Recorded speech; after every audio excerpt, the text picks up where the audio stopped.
ஓய், இங்க பாரு. கொஞ்சம் திரும்பி படு. அதெல்லாம் முடியாது. எனக்கு தூக்கம் வருது. இப்போ நான் என்ன கேட்டேன்? உன்கிட்ட கொஞ்சம் பேசணும். அதுக்கு இப்போதான் நேரம் கிடைச்சதா? பேசாம தூங்குறீங்களா இல்லையா? வேற எப்போதான் உன்கிட்ட பேசுறது? நான் காலையில சீக்கிரம் எழுந்திரிக்கணும். என்ன தூங்க விடுங்க. இல்லடி, கொஞ்சம் திரும்பிதான் பாரேன். உங்கள பத்தி எனக்கு தெரியும். நான் ஒன்னும் மிஷின் இல்ல, சரியா? இப்போ தூங்குறீங்களா இல்லையா? என்னடி இப்படி பேசுற? உனக்கு என்னதான் அப்படி பிரச்சனை? எப்படிங்க இப்படி வாய் கூசாம கேட்க முடியுது? என்ன கல்யாணம் பண்ணிக்கிட்டதுல இருந்து அப்படி என்ன பெருசா பண்ணிட்டீங்க?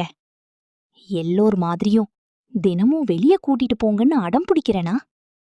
எனக்கு அது இது வேணும்னா தினமுமா கேக்குறேன்? வருஷத்துக்கு ஒரு நாள் தீபாவளி வருதுன்னு தானே கேக்குறேன். அத கூட வாங்கி தர மாட்டீங்களா? நானும் மனுஷிதான், புரிஞ்சுக்கோங்க. சத்தியமாக அவனிடம் இதற்கு விடை இல்லை. கணவன். சரி, தூங்கு. மனைவி. நாய் மாதிரி நான் கத்திட்டு இருக்கேன். தூங்க சொல்றீங்களா? கணவன். இப்போ என்னதாண்டி என்ன பண்ண சொல்ற? நான் தனியார் கம்பெனில மாச சம்பளம் வாங்குறவன். பிசினஸ் பண்ணல. எப்போ வேலை போகும்னே தெரியாது. வெளிய போக சொன்னா வரவேண்டியதுதான். ஒரு மாசம் என் சம்பளம் இல்லைன்னா என்ன ஆகும் தெரியுமா? நான் என்ன அப்படி பெருசா தப்பு பண்ணிட்டேன்?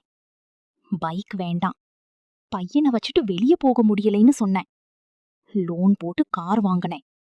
வாடகை வீட்ல இருந்தா உங்க வீட்ல மதிக்க மாட்டாங்கன்னு சொன்னேன். சரி, இருந்த பணத்தையெல்லாம் போட்டு இந்த ஃபிளாட் வாங்கினேன். இதுக்கு மேல அப்பா, அம்மா, ஹாஸ்பிட்டல் செலவு, வீட்டு செலவு, பிள்ளைகள் படிப்பு, இதையும் பார்க்கணும். ஒரு மாசம் லோனுக்கு மட்டும் எவ்ளோ போகுதுன்னு தெரியுமா? என்னைக்காவது கேட்டிருக்கியா? இல்ல என்ன பண்ண போறீங்கன்னு ஏதும் டிஸ்கஸ் பண்ணிருக்கியா? ஒண்ணுமே இல்ல. நானும் நீ கஷ்டப்படுவேன்னு எதுவும் சொல்றதில்ல.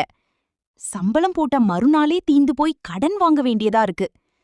உனக்கு எப்படி என் கஷ்டம் புரியும்? உங்க வீட்ல ஏதும் குடுத்து உதவ போறாங்களா? நான் தானே எல்லாத்தையும் பார்க்கணும். தீபாவளிக்கு மட்டும் இல்ல, எப்பவுமே நீ கேட்டதையெல்லாம் வாங்கி தரணும்னு எனக்கும் ஆசைதான்.